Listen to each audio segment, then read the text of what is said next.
हम सजात्म स्वरूप परम गुरु शुद्ध चैतन्य स्वामी ने नमः। श्री ज्ञानसार जी अष्टक 31 तप। ज्ञानमेव बुधः प्राहु कर्मणां तापन्नात् तपः तदाभ्यंतरमेवेष्टं बाह्यं तदुपबृहकम्। जो कर्म का पातन करे उस ज्ञान को ही तप कहा। तप अंतरंग ही इष्ट है पंडित करे महिमा महा। अंतर तपस्या को बढ़ावे बाह्य तप तो तप सही। पर इष्ट अंतर मात्र है तप बाह्य का साधन ग्रही। कर्मों को तापने वाला होने से तप यह ज्ञान ही है, ऐसा ज्ञानियों ने कहा है। तपते तेहिज आत्मा वर्ते निज गुण भोगे रे। जिनका ग्रंथ पढ़ रहे हैं उन्होंने तप की परिभाषा बताई है नौपद जी की ओड़ी में। इच्छा रोधे संवरी परिणति समता योगे रे। इच्छा का रोधन होने से जो समता रूप आत्मरमणता रूप परिणति उत्पन्न होती है उससे संवर होता है। इच्छा निरोधा तपसा भी कहा गया है तत्वार्थ सूत्र। अर्थात मोक्ष की इच्छा का भी निरोध वहाँ हो जाता है। किसके लक्ष्य से? आत्मरमणता के लक्ष्य से। ये तप आत्मा का तप कौन सा? वर्ते निज गुण भोगे रे। निज गुणों को निरंतर भोग रहे हैं अर्थात आत्मरमणता कर रहे हैं। अंश मात्र भी बाहर उपयोग नहीं है। यहाँ कह दिया, देखो यहाँ भी बताना है। कर्मों को तापने वाला ऐसा तप कौन सा? यह ज्ञान ही है, बाहर का नहीं। ज्ञान स्वभाव, ज्ञायक भाव। और ऐसे तप तक पहुँचने के लिए दो प्रकार से भेद बताया है, 6 बाह्य तप और 6 अभ्यंतर तप। परंतु फिर कह दिया अंतरंग तप ही इष्ट है, बाह्य तप तो उसका सहायक अर्थात वृद्धि करने वाला है, वास्तविक तप नहीं है।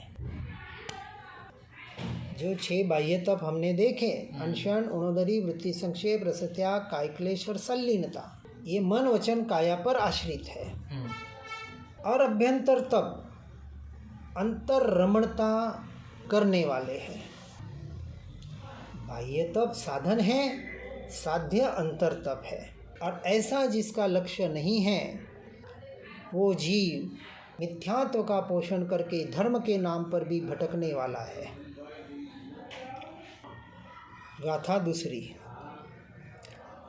आनुश्रोतसी की वृत्तिर्बालानां सुखशीलता, प्रातिश्रोतसी की वृत्ति ज्ञानिनां परमं तपः।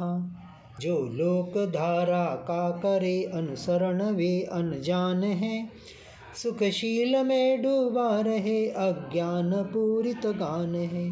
पर गुरु ज्ञानी प्रवाह सम्मुख अभय निर्भय चालते, उनका परम उत्कृष्ट तप है ताप से अगतापते। सुखशीलता भरी संसार के प्रवाह का अनुसरण करने वाली वृत्ति अज्ञानियों की होती है। जो परंपरा से बाहर के तप को तप मान रहे हैं, बाहर की क्रिया से धर्म मान रहे हैं, ऐसे संसार के प्रवाह का अनुसरण करने वाली वृत्तियां, मान्यताएं किसके होती है? अज्ञानियों के होती है। ऐसे बिना समझ के तप तपने वाले, धर्म करने वाले जीवों को अज्ञानी कहा है। उन्हें अभी सच्चे धर्म का यथार्थ ज्ञान ही नहीं है तो श्रद्धान कहाँ से होगा? यहाँ ज्ञान का अर्थ क्षपशम ज्ञान, जानकारी। और कैसा है संसार? सुखशीलता से भरा हुआ, बाहर के सुखों की ओर भागता हुआ। संसार में सुख मिलेगा, शरीर को सुखी रखने का प्रयास, ये सारे रिश्ते नाते टिकाने का प्रयास, एक दूसरे को खुश रखने का प्रयास, ये सारे मिथ्या दृष्टि अज्ञानियों के काम है। और संसार के प्रवाह के विपरीत, अर्थात स्वसम्मुख ऐसा परम तप, यह ज्ञानियों की वृत्ति है। इसलिए इसे अलौकिक मार्ग कहा, ज्ञानियों की वृत्ति, इसीलिए इसे विरलों का मार्ग कहा। करोड़ों में एक, कितना? करोड़ों में एक। 100 करोड़ में 100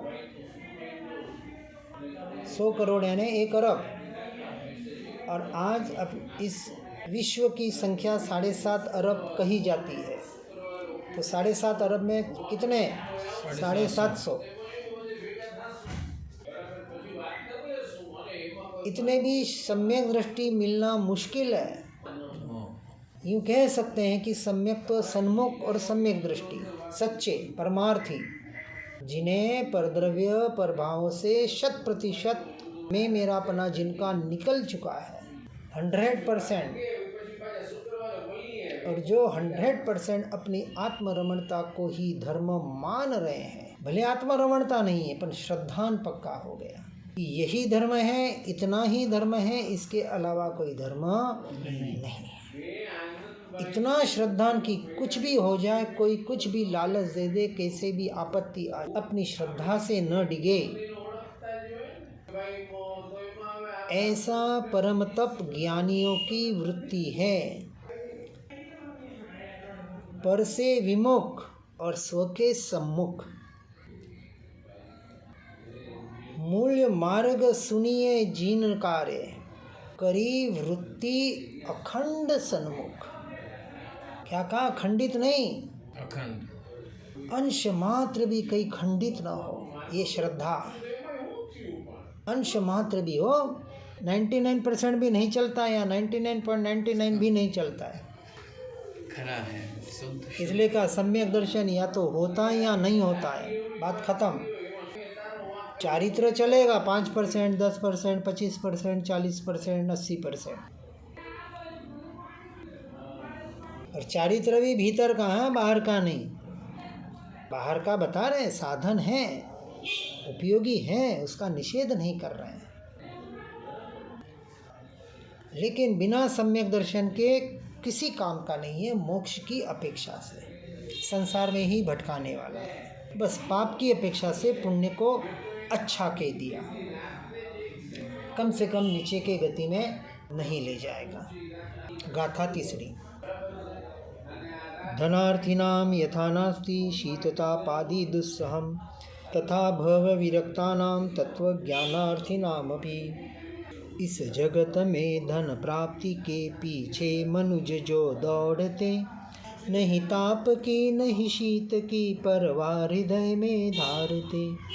जग से विरक्ति मन भरी वे तत्व ज्ञानार्थी सदा, हो शीत चाहे ताप हो दुस्सह नहीं लगते कदा।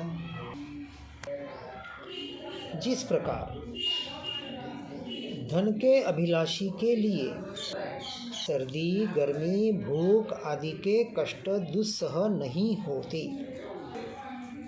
संसारियों की अवस्था हम देख रहे हैं।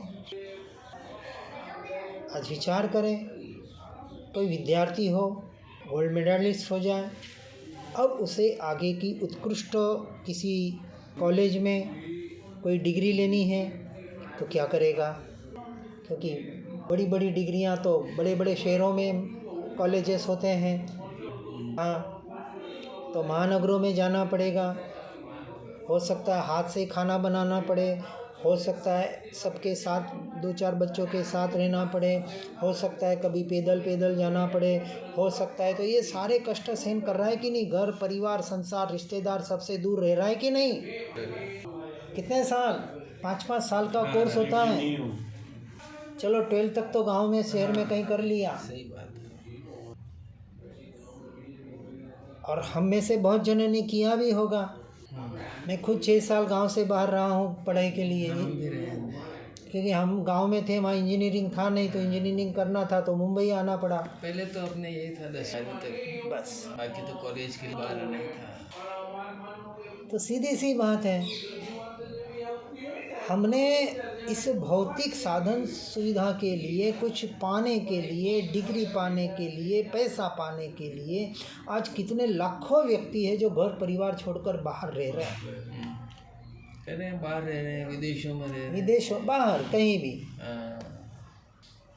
और हमें सम्यक दर्शन के लिए 6 महीने का टाइम नहीं है। इससे बड़ा आश्चर्य क्या होगा? कौन कहेगा ऐसे को आत्मार्थी? सच्चा मुमुक्षु नहीं है वो।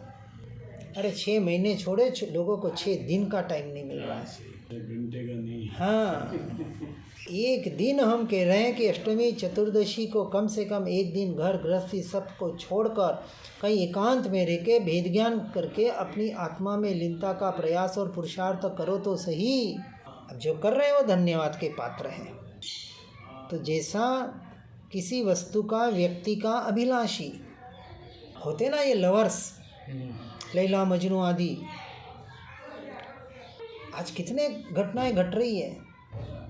अन्य धर्मियों के साथ लड़कियां लड़के भाग भाग के जा रहे हैं, न समाज की परवाह न किसी की परवाह, और बाद में भले दुखी हो तो हो, रो रहे हैं।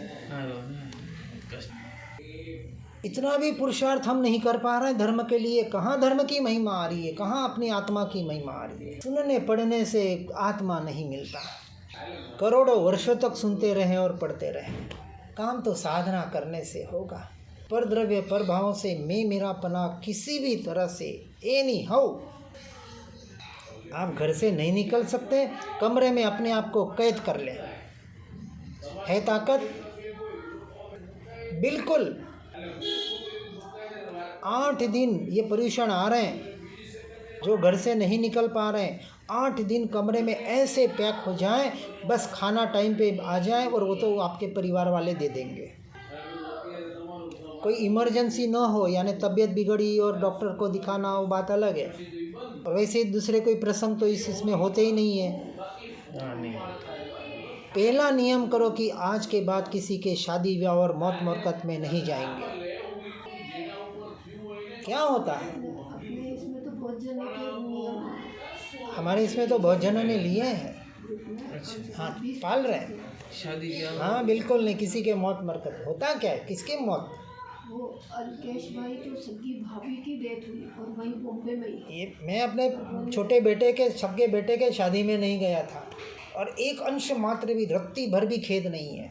ठीक है, उस वक्त अवस्था अलग थी। ये इनके सच्चे, उनके भाई के आजकल किसी के शादी में नहीं जाते हैं। रोते हैं वो, आप आ जाओ, कमरे में बैठे रहना। ये दृढ़ता आनी चाहिए। अभी तो हम समाज से छूटना नहीं चाहते, परिवार की बात तो बहुत दूर। ऐसे आत्मा नहीं मिलता। इसलिए कहा, जिस प्रकार धन के अभिलाषी या व्यक्ति ये रिश्ते संबंधों में टिकाने लगे हुए ये जीव मोक्ष मार्ग में कैसे बढ़ पाएंगे? क्योंकि संसार से विरक्त, क्या कहा?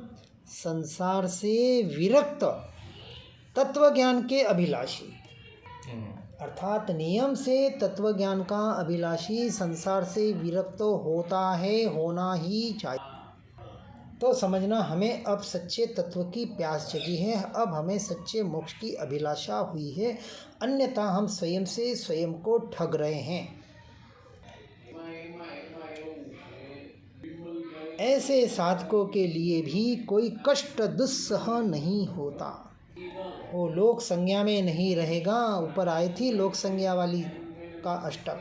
लोग क्या कहेंगे? अरे कुछ तो लोग कहेंगे, लोगों का काम है कहना। बहुत से दृष्टांत है उसके ऊपर। यथा योग्य समझकर आगे बढ़ने का प्रयास करना। गाथा चौथी। सदुपाय प्रवृत्तानाम उपेय मधुरत्वतः ज्ञानिनाम नित्यमानंद वृद्धिरेव तपस्विनाम। सुंदर उपायों में प्रवर्तित ज्ञानियों के मन सदा आनंद ही आनंद बढ़ता, भाव मन रमते मुदा। क्योंकि नजर सम्मुख रहे नित मोक्ष की मीठास है। शिव प्राप्ति ही एक साध्य है, शिव प्राप्ति की ही आश है। क्या कह रहे हैं? सद उपाय में प्रवृत्त ज्ञानी ऐसे तपस्वियों को मोक्ष रूप साध्य के मिटास से हमेशा आनंद की वृद्धि ही होती है। चौथे गुणस्थानक से आगे वाले की ये दशा है। सद उपाय, सच्चे उपाय में, तो सच्चे उपाय पहले समझना पड़ेगा तो कर पाएंगे, नहीं तो ठीक है परंपरा धारा पूरी दुनिया बह रही है, अंधे अंध पलाए, अंधी दौड़ तो दुनिया में चल ही रही है, उसे कोई रोक नहीं सकता। प्रवाह इतना तेज बह रहा है, बाढ़ आती है ना, बहुत तेज बाढ़ हो और उसमें कोई अटक जाए तो उसका बचना नामुमकिन है। बहुत महापुण्य का उदय हो और पहाड़ पर्वतों के नालियों में बहता हुआ कोई व्यक्ति हो तो उसका बचना तो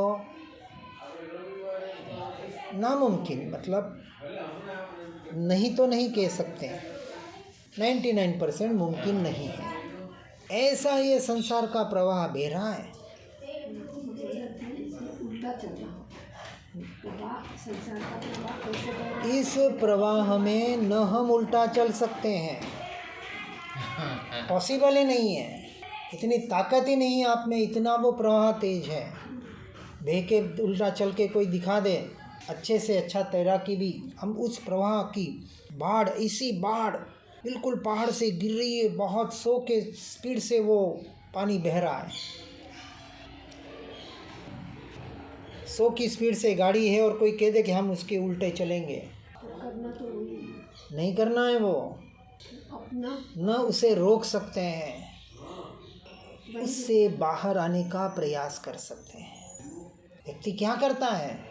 बाहर आने का प्रयास करता है, उल्टा चलने का प्रयास नहीं करता, कभी नहीं करता। हाँ, ये आप कह रहे हैं वही बात, वो किसी ने बताया कि अपन जंगल में जा रहे हैं। हाँ, यहाँ कह रहे हैं प्रवाह से बाहर आना ही एक उपाय, व्यवहार, वही लेकिन निश्चय कहता है कि आप उस दौड़ में, उस बहाव में हो ही नहीं, अब क्या करना बोलो, फिर तो कोई तकलीफ नहीं। आप बाहर ही हो। हाँ, कर्म की धारा मुझे छुई ही नहीं तो कर्म की धारा से मुझे क्या लेना देना, मैं तो बाहर ही हूँ। ये सम्यक दृष्टि के श्रद्धान होता है और इसलिए इस क्रमबद्ध पर्याय को स्वीकार करके परद्रव्य प्रभावों से फट से दृष्टि हटा देता है, उसे टाइम नहीं लगता, बाहर आने का उसे प्रयास नहीं करना है। और जो प्रयास कर रहे हैं ये धर्म के नाम पर, व्यवहार के नाम पर, त्याग तपस्या के नाम पर, हमें त्याग करना है, ये छोड़ना है, बाहर निकलना है। अरे तेरा था कब? और तो भूल से तू अपना मान रहा है और उसे छोड़ने का अहंकार कर रहा है, अधर्म कर रहा है। मैंने पत्नी को छोड़ा, मैंने बच्चों को छोड़ा, मैंने इतनी धन दौलत संपत्ति छोड़ी, है क्या तेरा? ले जा, तेरे साथ है तो। मैंने दीक्षा ली, इसे कहाँ दीक्षा? अभी पता ही नहीं हमें निश्चय नहीं क्या है, परमार्थ क्या है, यथार्थ मोक्ष मार्ग क्या है। ऐसे वैसा नहीं है ये मोक्ष मार्ग, ऐसा वैसा नहीं है ये सम्यक दर्शन। यदि समझ में आ जाए तो इससे कोई सरल मार्ग नहीं है, और नहीं समझ में आए तो इससे कोई कठिन मार्ग नहीं है। इसलिए कहा जे स्वरूप समझा बिना पाया दुख अनुभव। स्वपर का स्वरूप ही नहीं समझा, स्वरूप समझे तो पर से हटे। अभी हमें संसार की असारता, क्षण भंगुरता का एहसास ही नहीं हो रहा है, हम निकलना ही नहीं चाहते संसार से और मोक्ष को पाना चाहते हैं। बहुत बड़ी विडंबना है। इसलिए सद उपाय कहा, सच्चा उपाय, और सच्चे उपाय में प्रवृत्त ज्ञानी ऐसे तपस्वियों को, मिथ्या दृष्टि की तपस्या संसार में भटकाने वाली है। मांस खमण पे मांस खमण जीवन भर करे, जीवन भर, तो भी अंश मात्र भी संवर का अधिकारी नहीं है।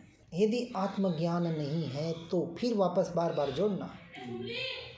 आत्मज्ञान सहित की हर क्रिया, सम्यक दर्शन, आत्मानुभूति, आत्मरमणता के लक्ष्य वाली हर क्रिया उस संख्या के आगे वाला जीरो बढ़ाने वाला है। आत्म लक्ष्य ये संख्या है, एक नहीं, आप कितने जीरो लगा रहे हैं, सारे जीरो है। जिसने एक को नहीं जाना उसने कुछ नहीं जाना। इस एक के लक्ष्य बिना सारी क्रियाएं, सारा परिश्रम व्यर्थ है, गधा मजूरी है, बोझा है, कर्म को बढ़ाने वाला है, आत्मा की हिंसा है। आत्मा पे बोझा बढ़ा रहे ना, ये तो हिंसा है। लोग कहते हैं आत्मा की क्या हिंसा होती है, आत्मा तो अरूपी है, अशरीरी है, उसकी कौन हिंसा कर सकता है। अरे खुद स्वयं की हिंसा कर रहा है। ऐसे तपस्वियों को मोक्ष रूप साध्य के मिठास से हमेशा आनंद की वृद्धि होती है। शुद्धि की वृद्धि का नाम आनंद की वृद्धि है। गाथा 5वीं। इत्थं च दुःखरूपत्वात् तपो व्यर्थमितिच्छताम् बौद्धानां निहता बुद्धिर्बोधानंदा परीक्षयात्। आनंद का नहीं नाश होता देख बौद्ध विचारते, कुंठित बनी उनकी मति ज्ञानी पुरुष धिक्कारते। तप दुख रूपी मात्र है यह बौद्ध जन जो मानते, तप का न कोई अर्थ है निष्फल उसे वे जानते। इस प्रकार दुख रूप होने से तप निष्फल है, ऐसी मान्यता वाले बौद्धों की बुद्धि कुंठित बनी हुई है। बाहर के सन्यासी लोग, अन्य पंथ वाले, अन्य मत वाले कहते हैं ये क्या शरीर को कष्ट देने से तप होता है क्या? और बात सही है, बिल्कुल सही है। बिना ज्ञान के, बिना आत्मा के लक्ष्य वाला तप कष्ट तप है ही नहीं, तप की श्रेणी में नहीं है, तप के श्रेणी में ही नहीं है। वो दुख रूप ही है, चाहे वो उसे धर्म मान ले।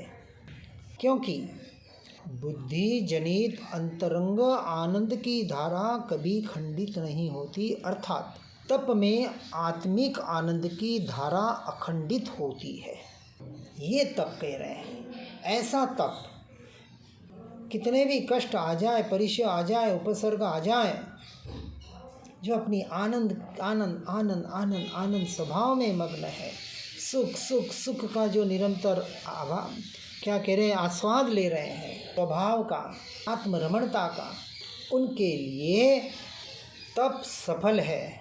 अन्यथा बिना आत्मरमणता वाला तप मोक्ष की अपेक्षा से तो वास्तविक निष्फल ही है। गाथा 6। यह ब्रह्म जिनार्चा च कषायाणां तथा हति सानुबंधा जिनाज्ञा च तत्तपः शुद्धिमिष्यते। तप शुद्ध वर ज्ञानी गुरु भगवंत ने उसको कहा, जिसमें जिनेश्वर पूजना हो ब्रह्मचर्य विपुल रहा। जिसमें कषायों की रहे हर पल हृदय में क्षीणता, अनुबंध युत परमात्मा की आज्ञानुपालन तीव्रता।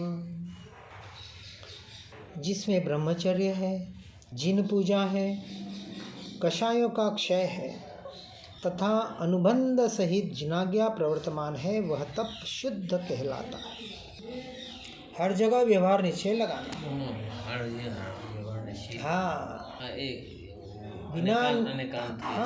बिना निश्चय के लक्ष्य वाला व्यवहार ही नहीं है, व्यवहाराभास। निश्चय रख कर लक्ष्य में साधन करवे सोए। आत्मसिद्धि की गाथा है ना, यही यशोजी जी ने एक जगह कहा है, आनंदगंज जी ने कहा है, जिन स्वरूप थे जिन पूजन रचिए ते साचा जिनवर होवे। बिना आत्मा के लक्ष्य वाला ये बाहर की क्रियाएं, कषाय की मंदता, जीन पूजा, ब्रह्मचर्य आदि मोक्ष के लिए कारीगर नहीं है।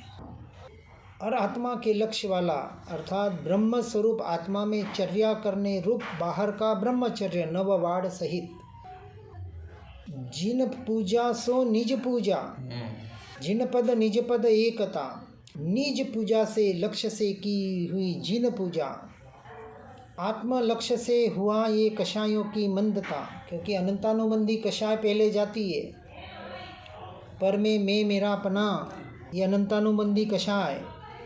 ऐसे अनुबंध सहित जिन आज्ञा में जो प्रवर्तमान है उसका तप शुद्ध कहलाता है। ये जिन आज्ञा 12 तप हमने देख लिए पहले। गाथा 7वीं। तदेव हि तपः कार्यं दुर्धानं यत्र नो भवेत् येन योगा न हीयन्ते क्षीणन्ते नेन्द्रियाणि च। पल के लिए भी ध्यान विकृत ना कभी जिसमें बने, संयम क्रियाओं में भी हो ना हानियो हो एक मने। नहीं इंद्रियां भी क्षीण हो निज कार्य में संलग्न हो, ऐसे परम तप में सदा युग लगन से अतिमग्न हो। निश्चय से वही तप करने योग्य है जिसमें दुर्ध्यान नहीं होता, जिसमें मन वचन काया के योगों की हानि नहीं होती और इंद्रियों का क्षय नहीं होता। शरीर को फेंकने की बात नहीं है, बाहर के योगों की हानि करने की बात नहीं है, दुर्ध्यान की बात नहीं है। इनके विपरीत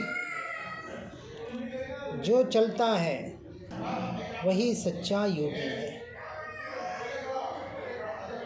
मन वचन काया और इंद्रियों का आधार लेकर परद्रव्य परभावों को यहाँ दुर्ध्यान समझना, पर में मेरापना ही दुर्ध्यान है।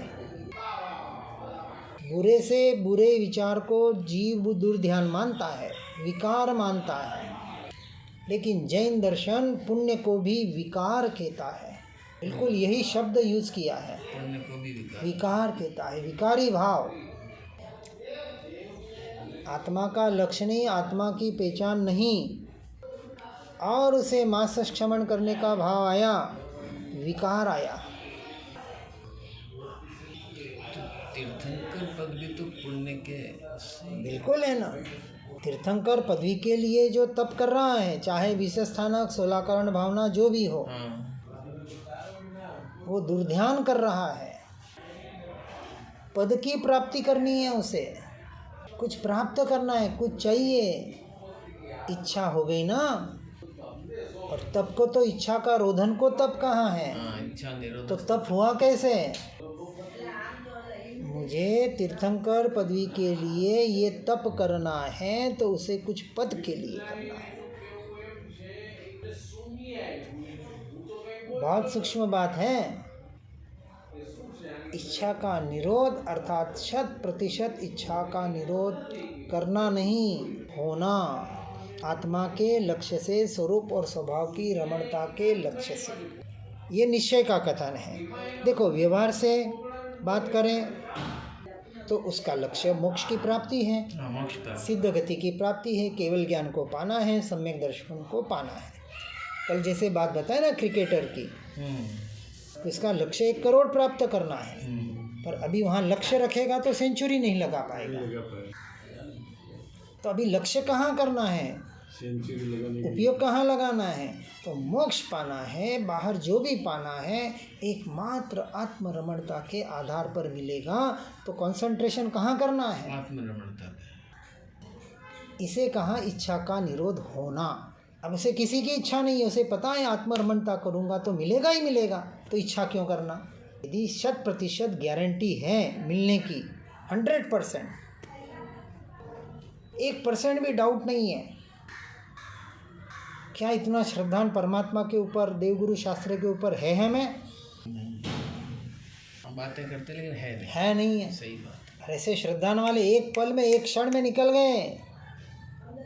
विचार करते नहीं बेटे, इसको छोड़ूं, उसको छोड़ूं, किसको छोड़ूं, उसी पल उसी क्षण इस क्षत्रियपना, वो क्षत्रियपना है। सही बात। ये वीरपना है, ये अनंत पुरुषार्थ है। धीरे धीरे होगा, और धीरे धीरे वाले वो धीरे धीरे ही कभी, अरे धीरे का अर्थ क्या?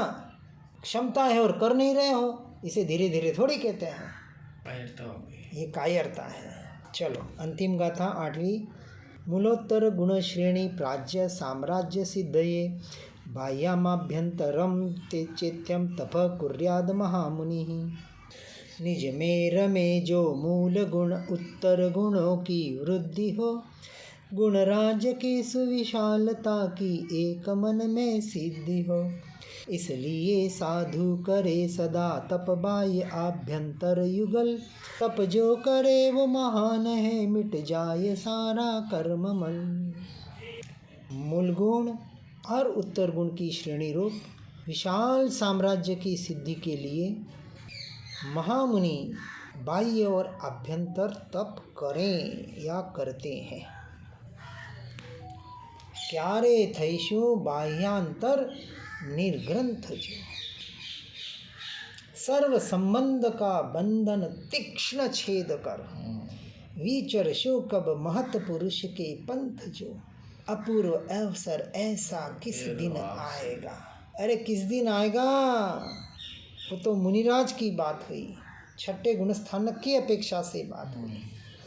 लेकिन हम सब के लिए चौथे गुणस्थान रूपी निश्चय सम्यक दर्शन प्राप्ति का स्वर्णिम महा अवसर आ गया है,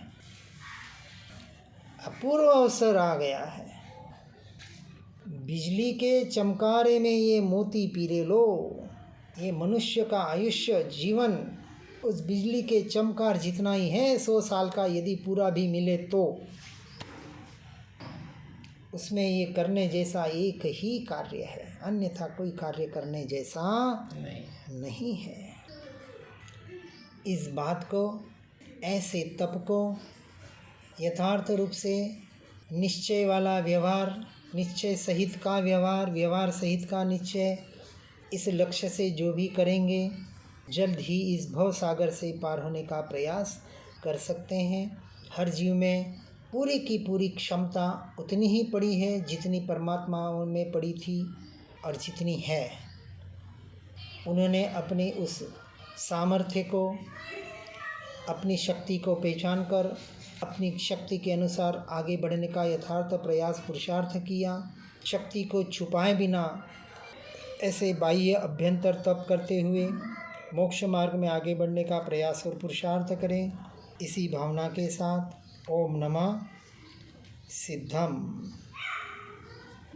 जिन वाणी के ज्ञान से हो सम्यक श्रद्धा, हो चारित्र महान उर पाऊं पद निर्वाण। जिनवर प्रभु की दिव्य ध्वनि जो शुद्ध बोध स्वरूप है, स्यादवाद से जो है अलंकृत शारदे श्रुत रूप है। सिद्धांत गुण पर्याय चतु अनुयोग में विस्तार है, महिमामयी जिन वाणी माँ को वंदना शतवार है, वंदना शतवार है, वंदना शतवार